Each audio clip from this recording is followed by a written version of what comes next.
오늘은 제목이 그래요. 옷은 입고 삽시다. 옷 안 입은 사람은 아무도 없잖아요. 근데 여기서 말하는 그 옷을 입고 삽자, 옷은 입고 살자는 그 이야기는 하나님께서 우리를 영적으로 벌거벗은 자가 되지 않게 하기 위하여 우리가 어떻게 하면 그런 준비된 자가 되는가 하는 그런 이야기로 오늘 말씀을 드리려고 합니다.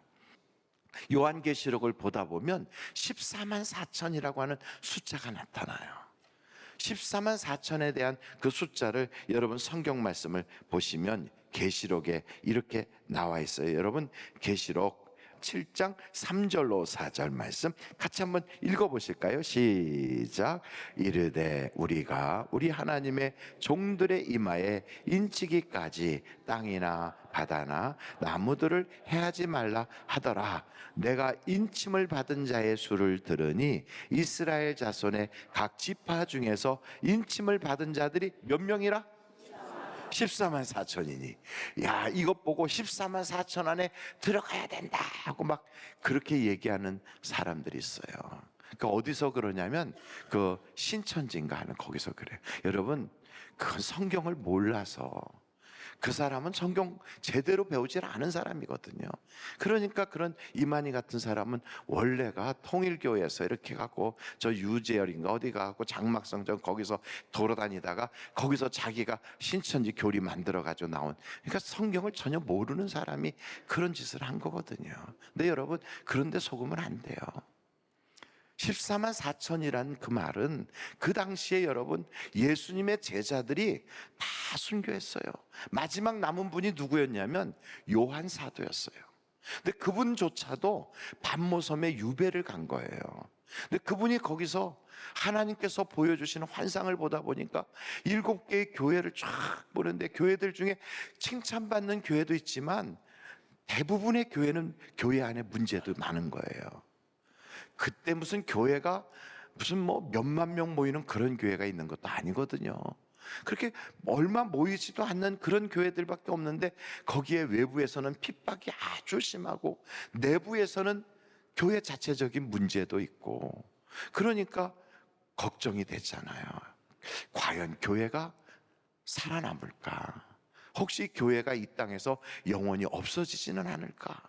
이것 때문에 요한 사도가 고민하고 근심하고 그러면서 하나님께 기도하는데 하나님이 보여주신 게 인친자의 수가 14만 4천이야 이걸 보여주신 거예요. 그래서 그거를 우리는 14만 4천이란 숫자를 가지고 꼭 숫자가 14만 4천이다 이렇게 보면 성경을 잘못 해석하는 거거든요. 묵시록은 상징적인 이야기가 있는 거예요. 14만 4천, 그것은 그 다음에 이제 유다 지파는 12,000명이 임받았고 그 다음에 이제 또 베냐민 지파는 또 12,000명이 임받았고 쭉 그렇게 나와요. 그래서 12지파를 쭉 거명하면서 다 12,000이에요. 여러분 12 곱하기 12,000은 얼마일까요? 이쪽은 아예 대답을 안 하시는구나. 그러면 다시 산수 시간입니다. 12 곱하기 12,000은 얼마일까요? 14만 4천이에요. 그러니까 12가 뭘 말하냐면 그게 바로 교회의 숫자예요. 구약시대 때는 그게 이스라엘을 상징하고 있어요.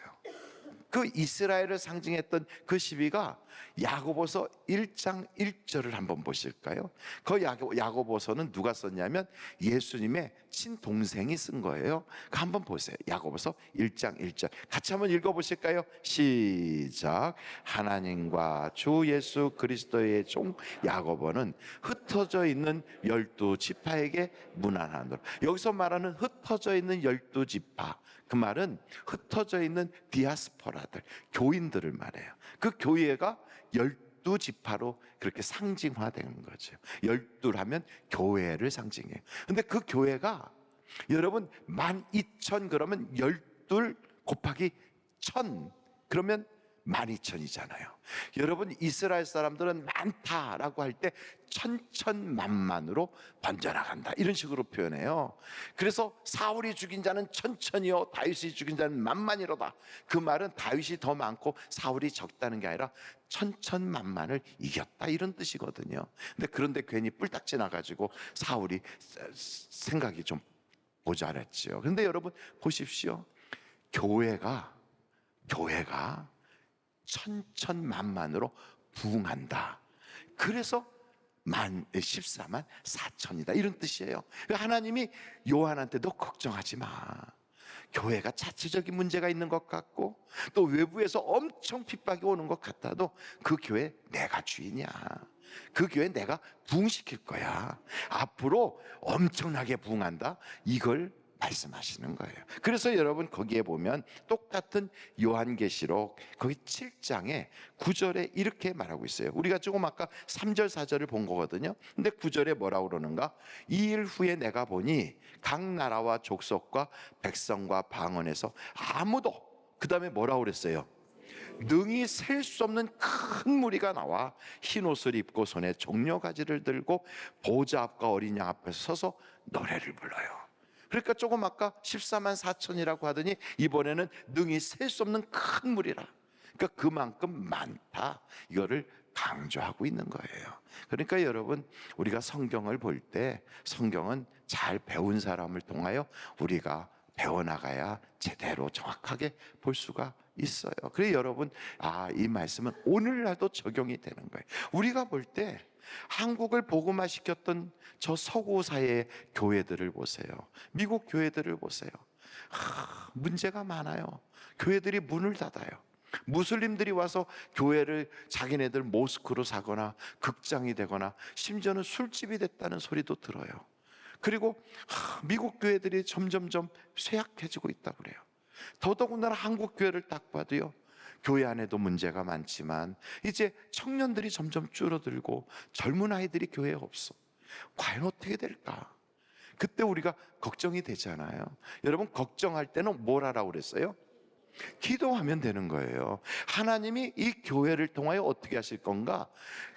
모든 종족과 언어와 민족들의 복음이 다 전파될 때까지 교회를 하나님이 끝까지 붙잡고 계시는 거예요. 그러니까 걱정할 거 없어요. 뭘 하면 돼요? 기도하면 돼요. 복음의 문이 열려지도록, 하나님이 교회를 사랑하여 사용하시도록, 이왕이면 한국 교회를 그런 일에 써달라고, 우리 교회를 써달라고 여러분이 깨어 기도하시면 되는 거예요. 기도에 대한 것을 성경 요한계시록에는 뭐라고 말하냐면, 금향로에 천사가 우리의 기도를 담아서 이거 올라간다는 거예요. 한번 여러분 그 부분을 우리가 같이 한번 읽어볼 필요가 있어요. 여러분 한번 같이 보실 텐데, 요한계시록에 한번 보시겠어요? 8장이에요. 3절로 5절 말씀. 또 다른 천사가 와서 제단 곁에 서서 금향로를 가지고 많은 향을 받았으니 이는 모든 성도의 기도와 합하여 보좌 앞 금제단에 드리고자 함이라. 그러니까 우리가 기도하면 그 금향로에 담아가지고 하나님 보좌까지 올라가는 거예요. 그러니까 여러분, 오늘도 여러분이 기도하는 걸 담으려고 천사들이 다 와서 이렇게 지금 금향로를 들고 있어요. 근데 어떤 사람은 금향로에 아무것도 안 담고 빈 걸로 가지고 있으니까 천사가 얼마나 좀 부끄럽겠습니까? 모든 사람에게는 자기의 천사가 다 있는데, 이렇게 기도의 응답을 받기 위해서 기도하면 4절 같이 한번 읽어보실까요? 시작. 향연이 성도의 기도와 함께 천사의 손으로부터 하나님 앞으로 올라가는지라. 5절 시작. 천사가 향로를 가지고 제단에 불을 담아다가 땅에 쏟음에 뭐가 나타나요? 우레와 음성과 번개와 지진이 나더라. 아니, 하나님의 응답이 쏟아져야지 무슨 우레와 번개와 지진과 음성이 나. 이러면 우리가 기도한 게 그렇게 막 지진이나 일어나고 막, 그래서 저 터키 지진 나고 일본에 지진 난 게 다 우리가 그래서 그러나? 그런 얘기가 아니에요. 그래서 이 묵시록, 계시록은요, 상징적인 이야기들이 그 속에 있어요. 그러면 이 내용을 보려면 바로 여기를 보면 돼요. 계시록 한번 찾아보세요. 4장 5절이에요. 4장 5절. 보좌로부터 번개와 음성과 우레소리가 나고, 그러니까 보좌에서부터, 하나님의 보좌에서부터 번개와 음성과 우레소리가 이렇게 나는 거예요. 여러분, 하나님의 형상은 우리가 볼 수 있어요, 없어요? 없어요. 못 보거든요. 그래서 하나님의 형상을 못 보고 그 보좌에 앉아 계신 그분인데, 분명히 그분인데 그분의 모양이 어떻게 생긴지 모르는데 보니까 번개와 지진과 음성 같은 것이 거기 있더라 이거죠. 그러면서 거기에 계시록 11장 19절 보세요. 거기에도 이렇게 나와 있어요. 이에 하늘에 있는 하나님의 성전이 열리니 성전 안에 하나님의 언약궤가 보이며 또 뭐가 있다고요? 번개와 음성과 우려와 지진과 큰 우박이 있더라. 이게 하나님의 형상을 우리가 모르니까, 볼 수가 없으니까 이렇게 표현이 되구나. 그래서 여러분, 그 모세가 올라갔던 시내산 그 위에서 우레가 우르르 하고 아주 그냥 그 검은 구름이 꽉 찬 데서 번개가 번쩍번쩍하니까, 그러면서 땅이 막 요동치고 흔들리니까 이스라엘 백성들이 두려워서 가까이 다가가지 못했다 그러잖아요. 그게 하나님의 임재를 말하거든요. 기도하면 하나님께서 그 기도에 따라서 이 땅에 우레와 번개와 음성과 지진을 막 쏟아준다 이 말이에요. 다른 말로 말하면 기도하면 하나님의 임재가 기도 가운데 나타나게 되는 거예요. 그러니까 여러분의 기도에 가정에 하나님의 임재가 있고 우리의 삶에 하나님의 임재가 있고 그런 임재가 나타나는 거예요. 교회를 위해서 기도해도 교회에도 하나님의 임재가 있는 거예요. 근데 여러분, 오늘 이 말씀을 보다 보면 이 말씀에 이런 얘기가 있어요. 특별히 여러분 계시록 오늘 말씀 본문 말씀을 한번 보세요. 거기에 이렇게 돼 있어요. 16장에 거기에 13절부터 보면 이렇게 돼 있어요. 또 내가 보매 개구리 같은 새 더러운 영이 용의 입과 짐승의 입과 거짓 선지자의 입에서 나오니 그들은 귀신의 영이라. 이적을 행하여 온 천하 왕들에게 가서 하나님 곧 전능하신 이의 큰 날에 있을 전쟁을 위하여 그들을 모으더라. 그러니까 이 귀신의 영이요, 이 더러운 영이 사람들을 막 선동해 가지고 분란을 일으켜서 싸우려고 모이는 거예요. 근데 이 마지막 때가 되면요, 이 마귀들이 곳곳에서 분란을 일으켜요. 가정에서도 분란이 일어나서 전 세계 이혼율이 엄청 높아졌어. 지금보다 훨씬 더 어렵게 살 때도 그냥 잘 살았는데 지금은 그렇지도 않은데도 가정이 퍽퍽 깨져나가. 여러분, 그것뿐이에요. 교회도 그래요. 어려워갖고 깨지는 교회가 엄청 많아요. 나라도 그래요. 백성들이 막 분열해요. 저 북한하고 남한, 이게 분열만 있는 게 아니라 그냥 남한에서도 나이에 따라서도 연령도 남자와 여자가 지역으로 막 그냥 온갖 분열의 역사가 나요. 막 거짓의 영, 더러운 귀신의 영이 사람들을 분란을 일으켜요. 아마겟돈은 아마 갯돈 때문에 세웠나 보지 이런 게 아니고요. 어떤 사람 그러더라고요. 이거 갯돈 때문에 싸워가지고 거기 모였다. 그런 게 아니고요. 이 말은 마지막 전쟁이 거기서 있을 거라 하는데, 그보다 중요한 건 이 세상 전체가 막 분란이 일어난다는 거예요. 마지막 때가 되면 교회에서도 사랑이 식는다는 거예요. 교회에서도. 그래서 여러분, 우리가 사는 이 시대가 바로 그런 시대구나. 그러니까 사람들을 미혹하는 것뿐 아니라 교회에도 사랑이 식어요. 그래서 마지막 때가 되면 사랑을 찾을 수가 없어. 말로만 사랑해요. 전부 다 말로만. 교회 가도 그냥 말로만 사랑하고. 그러니까 우리 주님 그러잖아요. 바리새인들이 뭐 했느냐? 그들이 말은 잘해요. 그렇게 아주 신앙 좋은 척은 다 해. 그런데 그들은 행동이 없어. 그래서 우리 주님 그러잖아요. 그들의 말은 따라가되 그들의 행동은 배우지 마라 그러잖아요. 제일 무서운 게 목사들이 딱 바리새인의 코에 딱 걸릴 수 있는 최고의 자리에 있어요. 말은 다 해놓고 실제로 삶은 그렇게 못 사는 경우가 참 많거든요. 목사뿐이겠어요? 다 예수 믿는 우리들이 어쩜 그렇게 비슷하게 가는지. 그래서 우리 주님이 그러잖아요. 우리에게 너희는 이렇게 살아라. 그 어떻게 살아요? 우리의 그 삶의 어떤 그 대상, 이런 사람을 좀 본받으라, 좀 보여주세요. 그랬더니 내 이웃을 내 몸같이 사랑하라. 이것이 바로 선지자의 강령이다. 이웃이 누굽니까? 그때 설명하잖아요. 어떤 사람이 예루살렘에서 여리고로 내려가다 강도를 만났다. 그런데 그 강도 만난 사람 옆으로 제사장이 지나가더라. 요즘 말하면 목사가 지나가더라. 근데 어이구, 여기 강도 만난 사람이 있네 하고 도망갔다. 그 다음에는 그 다음에 뭐 그 율법사가 지나가더라. 요즘으로 말하면 성경을 많이 알고 있는 권사님, 장로님이 지나가는데 아이쿠야 여기 위험한 지역이네 하고 도망가 버렸다. 그래서 그 사람은 거기서 그냥 조금씩 숨도 간다간다 죽어가고 있는데 마침 그때 거기에 사마리아 사람이 지나가더라. 그 사마리아 사람은 사람들이 다 무시하는 사람인데 이 사람 지나가다가 그 사람을 딱 보는 순간 안 됐구나. 어쩜 저렇게 상했을까? 아이고 정말 내버려두면 죽겠네. 그래 내려가지고 그 사람에게 기름을 발라주고 좀 응급조치를 해가지고 자기 짐승에 태운 거예요.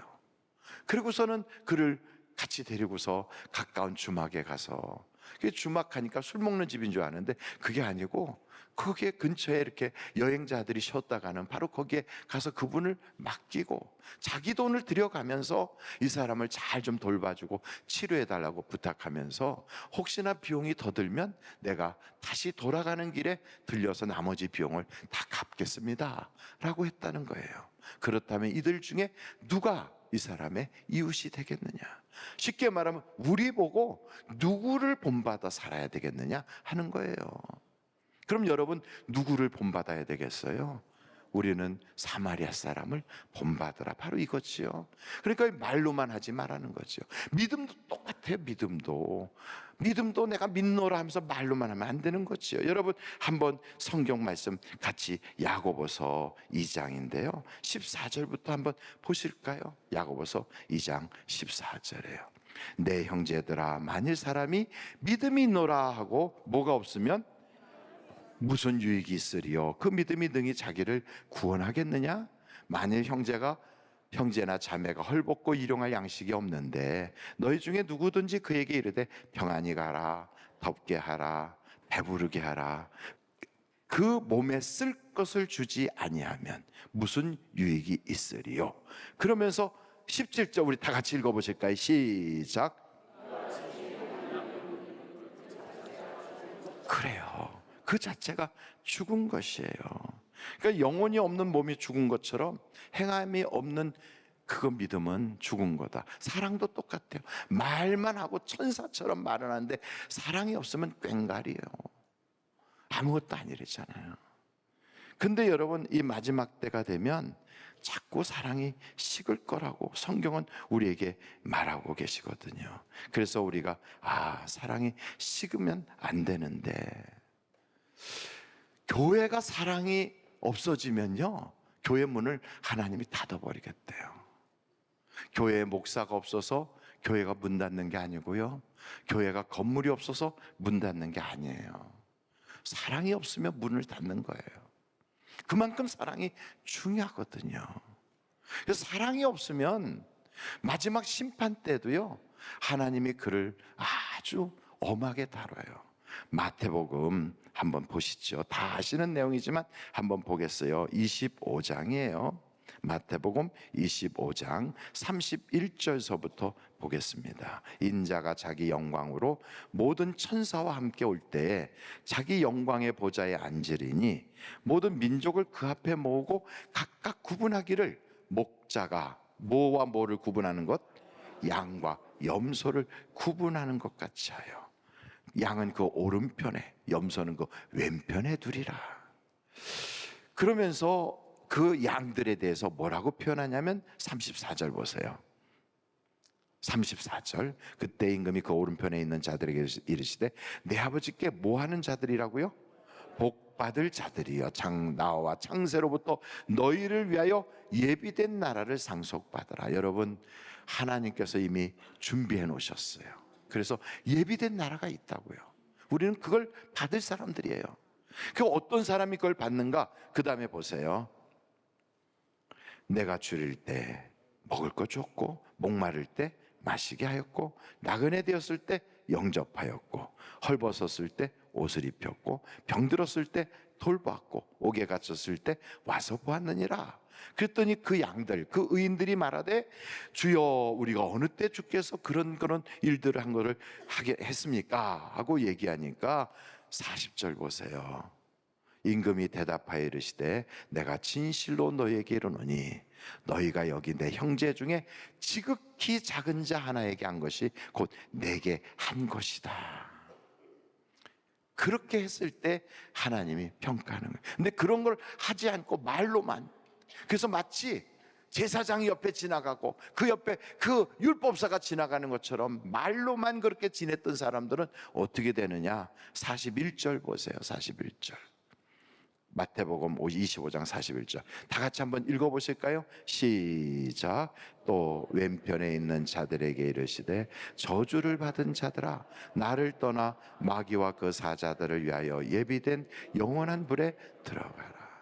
참 하나님의 심판이 이렇게 심판하니까 우리들이 평상시에 알던 예수를 믿으면 구원받고 안 믿으면 지옥 가는데 왜 여기는 그런 행위를 한 사람이 구원받고 그런 행위가 없는 사람이 지옥 가나? 목사님은 행위로 구원받는다고 주장하시는 겁니까? 이렇게 묻고 싶은 분들이 계실 거예요. 그런데 여러분 보세요.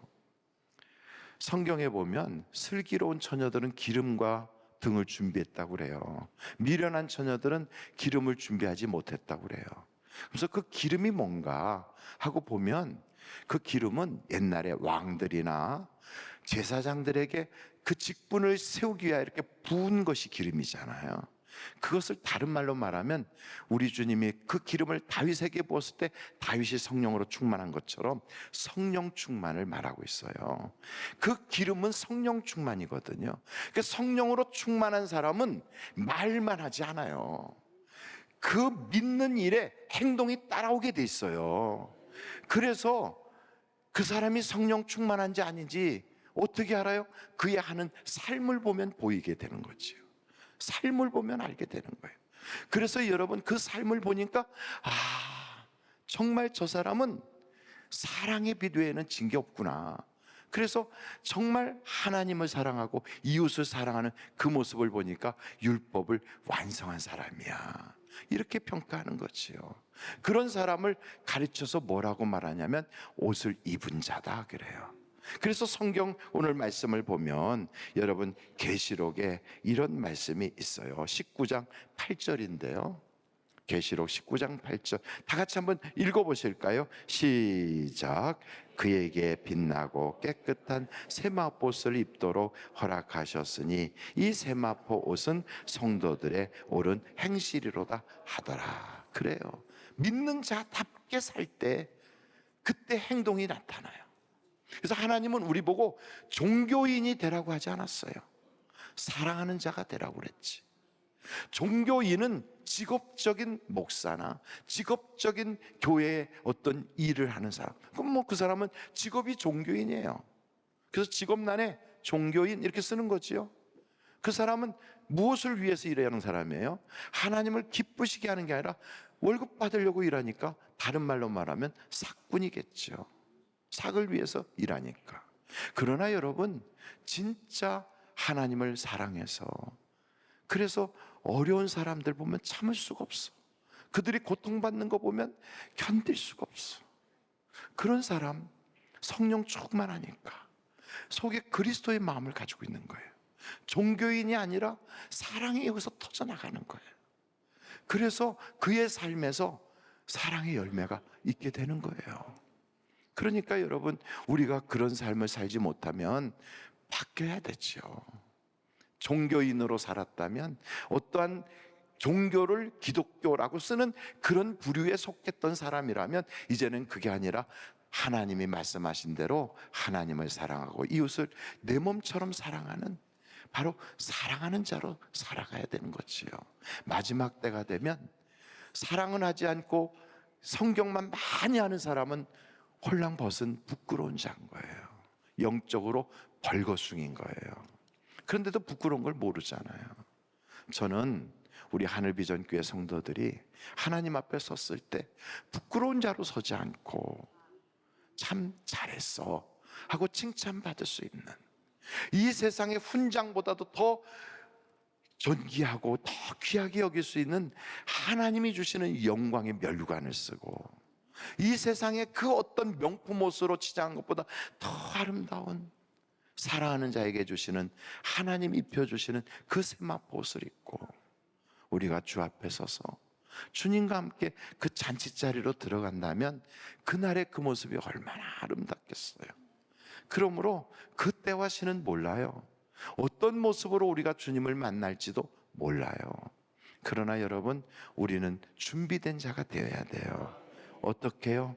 마음속에는 구원받은 믿음이 있고 삶에서는 사랑의 흔적이 나타나는, 그래서 우리를 볼 때 하나님의 사랑의 옷을 입은 자로, 그래서 거짓 껍데기 옷은 다 벗어버리고 그리스도의 옷을 입은 그런 성도들로 여러분들이 살아가시기를 주님의 이름으로 축원합니다.